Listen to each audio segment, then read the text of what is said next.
Jumpa lagi dari TV. Ya, MSI itu punya jajaran laptop khusus untuk skenario content creation kelas profesional. Yaitu ada seri workstation dan ada seri creator. Nah, kali ini kami akan mereview salah satu varian terbaru dari laptop MSI dari seri creator. Jadi jelas ini untuk para content creator. Tapi ya bisa juga buat siapapun yang merasa bahwa kemampuannya ini cocok dengan preferensi penggunaan sehari-harinya. Uniknya, kalau MSI seri Prestige aja yang buat bisnis itu, kemampuannya ternyata mumpuni untuk content creation dan bahkan kadang-kadang ngagetin kami. Bagaimana seri khusus content creator yang satu ini? Ya, ini adalah MSI Creator Z16. Dari segi hardware, laptop MSI seri Creator emang terhitung lebih serius dibandingkan yang Prestige.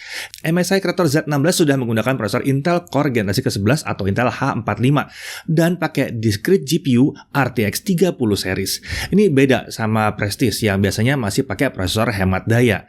Nah, layar MSI True Pixel Display juga digunakan di sini untuk menjamin reproduksi warna yang akurat. Oke, mari kita bahas mulai dari spesifikasinya aja. Tentunya dia pakai Intel Core i9 11900H. Tiger Lake H di sini, 8 core, 16 thread, 24 MB Intel Smart Cache. Lalu integrated grafisnya pakai Intel HD Graphics dengan 32 execution unit. Dia sudah pakai Intel QuickSync Video untuk akselerasi secara hardware untuk content creation maupun content consumption.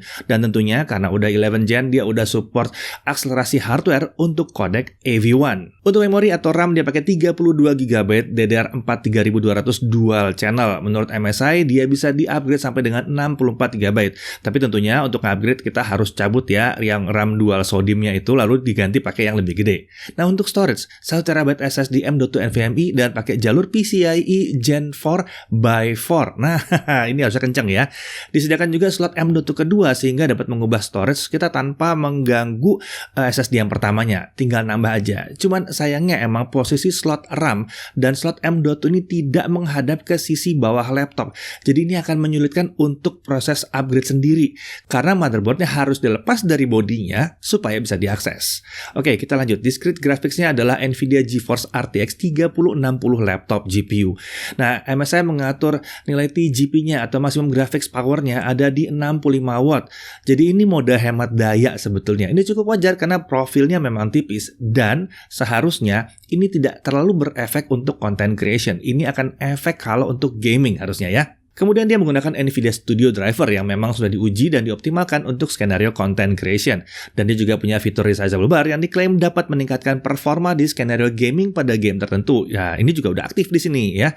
Nah, untuk wireless connectivity dia pakai modul Intel Killer Wi-Fi 6E AX1675X. Panjang namanya. Dia support Wi-Fi 6E atau 6E yang pakai band 6 GHz. Tentunya gigabit Wi-Fi juga di situ dan mendukung Bluetooth versi 5.2. Ya, kalau kalian nanya, mendukungnya 5 GHz nggak? Dukung. 2,4? Dukung juga. Aman kok. Kapasitas baterainya ada di 90 Wh dan operating sistemnya defaultnya adalah Windows 10 Pro. Yang tentunya bisa di-upgrade ke versi Windows 11-nya juga secara gratis nantinya ya. Nah, untuk body form factor-nya adalah clamshell. Materialnya kayak aluminium yang dibentuk dengan CNC mesin. Jadi kokoh banget di sini. Laptop ini juga sudah lolos 10 uji ketahanan berstandar militer ya. Jadi military standard 810G itu udah lolos untuk 10 uji ya. Nah, karena itu nggak aneh kalau dipegang ini kokoh banget dan padat banget ya. Dari si desain itu MSI lakukan body design yang kaedahnya katanya menggunakan golden ratio dari zaman Renaissance ya. Bodinya dibuat sepresisi mungkin dengan sudut-sudut membulat dan sisi pinggir yang ramping. Secara keseluruhan penampilan laptop ini terasa unik tapi tetap berkelas layaknya laptop profesional kelas atas. Untuk warna cuma ada satu, lunar grey aja. Dimensinya panjang 35,9 cm, lebar 25,6 cm dan ketebalan 1,59 cm. Jadi ya, ini adalah laptop yang tipis. Untuk bobot laptopnya sendiri ada di 2,21 kg. Ini wajar buat laptop yang performance tinggi seperti ini. Chargernya juga charger besar di 492 gram. Ini adalah charger 180 watt. Jadi kalau dibawa totalnya 2,71 kg. Sebetulnya masih oke karena masih di bawah 3 kilo ya.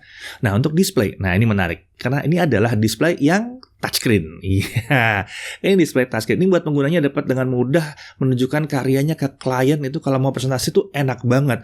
Mau presentasi desain segala macam ke klien, rekan kerja itu enak karena bisa pakai touchscreen di sini. Ini adalah layar 16 inci standar baru ya. Resolusinya QHD Plus atau 2,5K atau 2560 x 1600 pixel dengan aspek rasio 16:10 yang lagi-lagi menurut MSI ini mengikuti kaidah golden ratio. Untuk refresh rate-nya, iya walaupun ini bukan laptop gaming tapi refresh rate-nya di 120 Hz. Ya, ternyata ini akan membantu sekali pada saat ngedesain itu rasanya lebih mulus, lancar, jadi nggak capek gitu ya.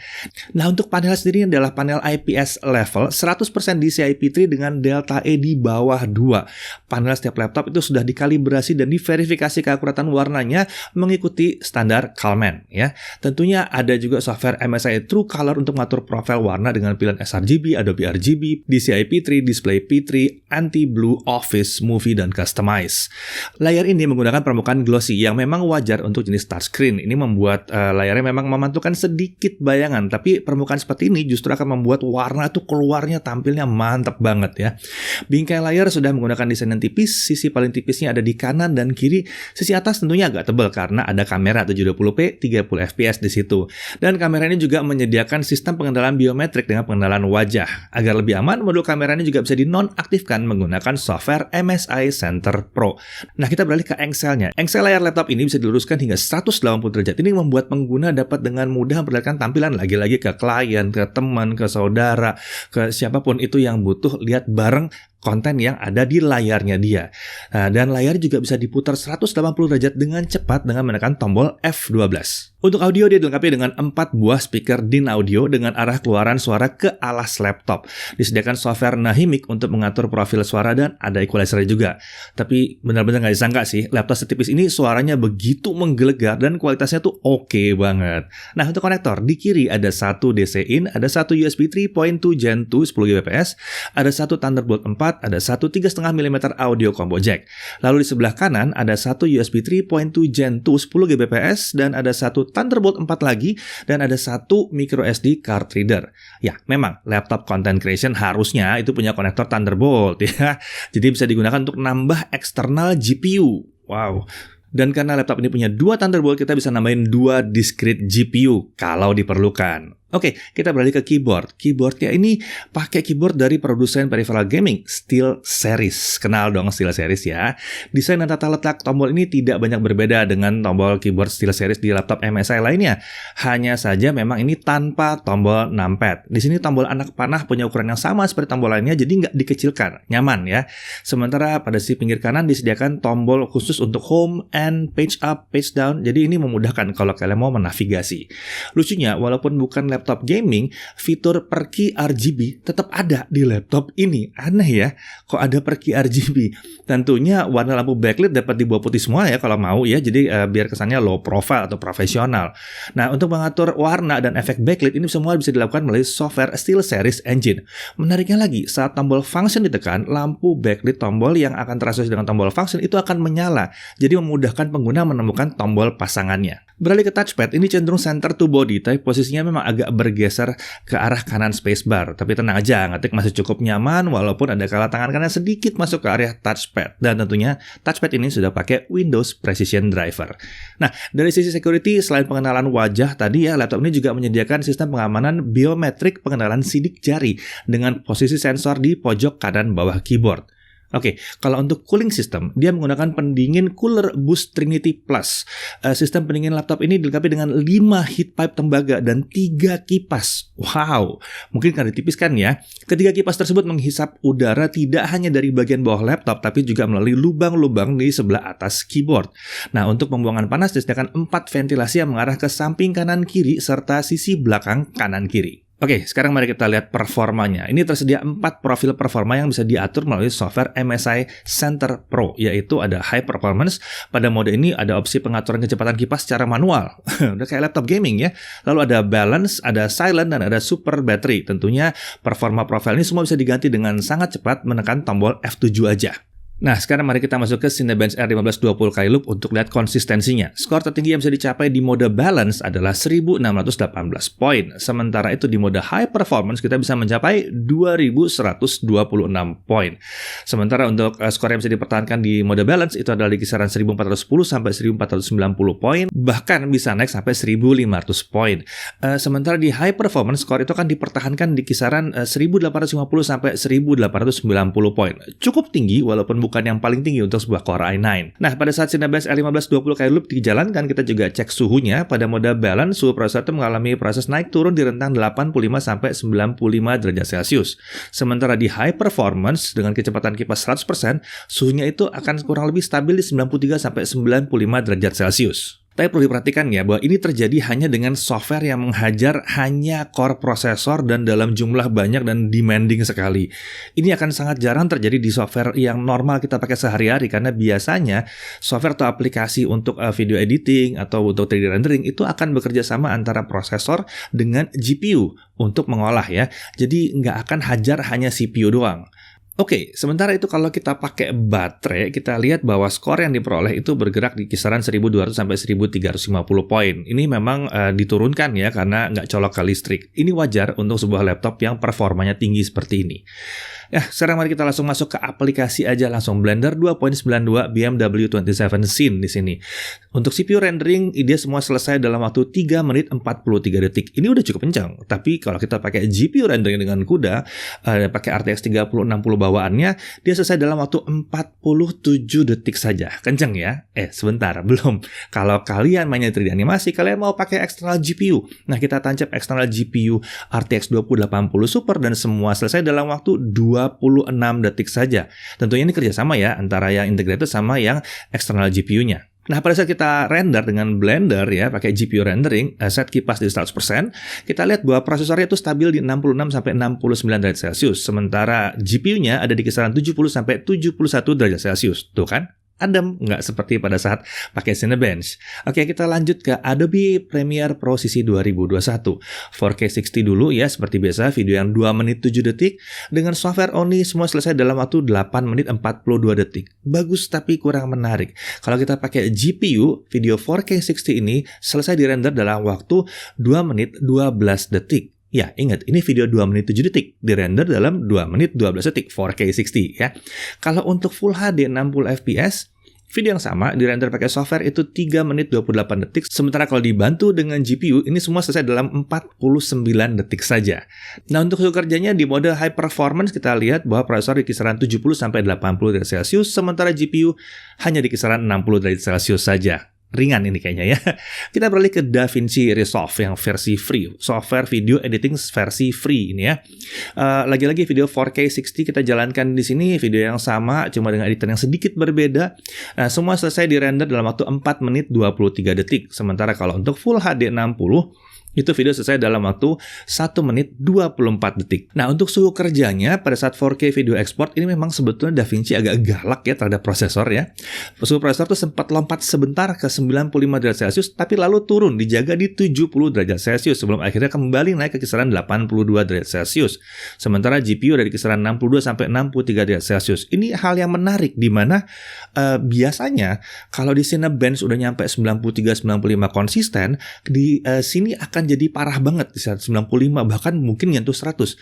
Ternyata dalam kejadian di dunia nyatanya, bahkan menggunakan DaVinci Resolve tidak mencapai suhu yang mengkhawatirkan. Jadi laptopnya emang ngejagain banget. Nah, pada saat rendering di sini, karena memang ini adalah pengujian yang paling berat ya, kami ngecek suhu dari permukaannya. Nah, bagian bodi paling panas itu ada di sebelah atas keyboard, suhunya bisa mencapai 50 derajat Celcius.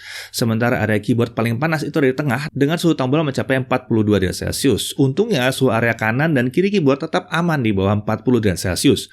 Suhu palm press juga aman di bawah 35 derajat Celcius. Ini perlu diperhatikan bahwa suhu tinggi ini hanya terjadi pada saat video exporting pakai DaVinci aja. Ya, lagi exporting, nggak usah pegang-pegang juga, ya nggak? Oke, kita lanjut ke arah GPU test aja sekarang ya.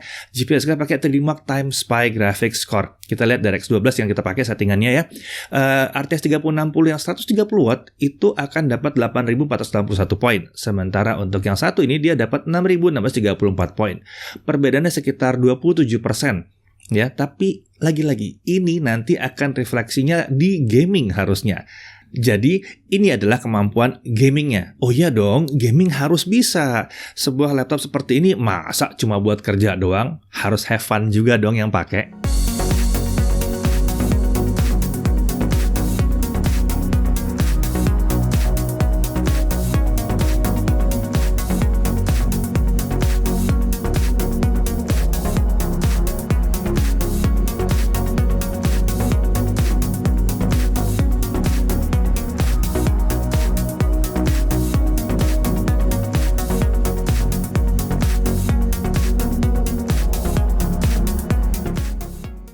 Oke, jadi gimana? Gaming?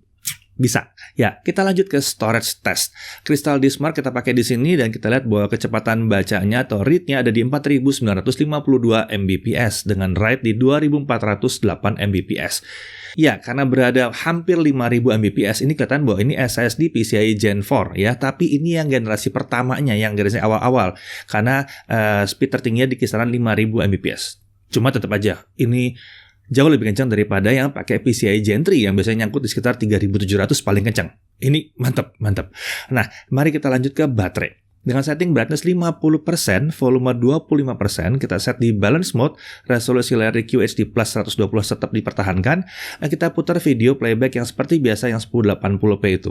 Nah, baterai akan habis di kisaran 5 jam 40 menit. Sementara itu kalau kita pakai untuk web browsing, baterai akan habis di kisaran 5 jam 19 menit. Ini sebetulnya masih tergolong irit, mengingat laptop ini pakai hardware laptop gaming yang kenceng dan layarnya sudah QHD 120 Hz pula ya. Nah, untuk charging gimana? Nah, charging di 30 menit pertama nge-charge dia akan terisi di kisaran 54%. Sementara untuk full dari 0 sampai full dia butuh waktu 2 jam 25 menit.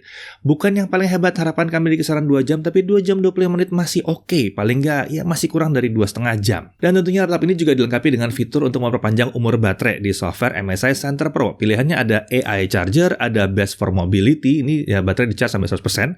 Kemudian ada Balance, baterai di-charge sampai 80% saja. Lalu ada Best for Battery, di mana baterai di-charge sampai 60%. Nah, tentu pada nanya, Monster ini harganya berapa? Ya, yang kami uji ini harganya di kisaran 41.999.000. Ini untuk versi yang Core i9, tapi tersedia juga versi Intel Core i7 11800H dengan Windows 10 Home, yang harganya di 39.999.000. Untuk bonus pembeliannya ada Microsoft Office 365 dan ada MSI Back. Untuk garansi itu 2 tahun. Nah, hal yang perlu diperhatikan, yang pertama, suhu kerja prosesor cukup tinggi kalau kalian ketemu software yang skenarionya menghajar prosesor terus-menerus. Lucunya, bahkan DaVinci yang biasanya menghajar prosesor terus-menerus kayak begini, ternyata bisa di-handle pada kesehariannya. Jadi suhunya tidak terlalu tinggi juga. Jadi harus memperhatikan, tapi tetap aja dicek-cek aja dulu. Kalau ternyata suhunya masih oke, hajar, nggak apa-apa gitu ya. Kemudian berikutnya adalah slot RAM dan M.2-nya itu sulit diakses. Untungnya, kalau versi yang kami pakai, RAM-nya udah gede banget. Ya buat apa lagi mau digedein? Kalau menurut kami ya. Cuma kalau toh itu mau dibesarkan, ya mungkin kalian harus ke service center supaya lebih mudah aja ngupgrade-nya. Kalau ngupgrade sendiri kayaknya susah deh. Dari sisi menariknya, ini bodinya tipis, build quality-nya kokoh seperti batu, prosesornya masih lumayan kencang di sini, performa content creation-nya ini memuaskan banget karena GPU Nvidia juga di sini mumpuni banget, layar touchscreen 16 inci, QHD Plus 100% DCI-P3 120 Hz, ini benar-benar untuk content creator profesional ya. Dia bisa menggunakan SSD PCIe Gen 4 udah di sini ya. Kapasitas RAM dan SSD-nya bawaan udah masif banget. Masih ada slot M.2 kedua, dia punya gaming grade keyboard dari SteelSeries yang bahkan masih ada per key RGB kalau kalian butuh. Wi-Fi 6E, Bluetooth versi 5.2, ada pengaman biometrik sidik jari dan wah macam-macam lagi di sini. Ya, kalau ditanya bagaimana kalau yang ini dibandingkan dengan yang versi buah-buahan untuk content creation, ini unik sih ya. Dari sisi performa laptop ini merata sekali jadinya. Mau dipakai buat content creation bisa, mau dipakai gaming juga bisa, mau dipakai software 3D rendering bisa, mau dipakai CAD bisa. Ya, mau buat 3D rendering atau 3D animasi itu bahkan bisa nambah eksternal GPU sampai 2 biji ya. Tidak ada limitasi software yang selama memang software dirancang untuk pakai di Windows ya. Dan menariknya, laptop ini bahkan masih cukup kencang kalau diajak gaming, iya nggak?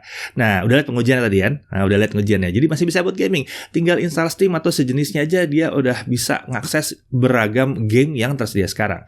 Ini hal yang sangat susah dan belum bisa ditemukan di pesaingnya tadi. Jadi bisa dilihat ya bahwa MSI Creator Z16 ini terhitung sukses menurut kami, bisa menghadirkan apa yang diharapkan dari laptop untuk konten creator kelas profesional. Layar keren, performanya tinggi dan merata, dan bodinya juga lumayan tipis, mudah untuk dibawa kemana-mana.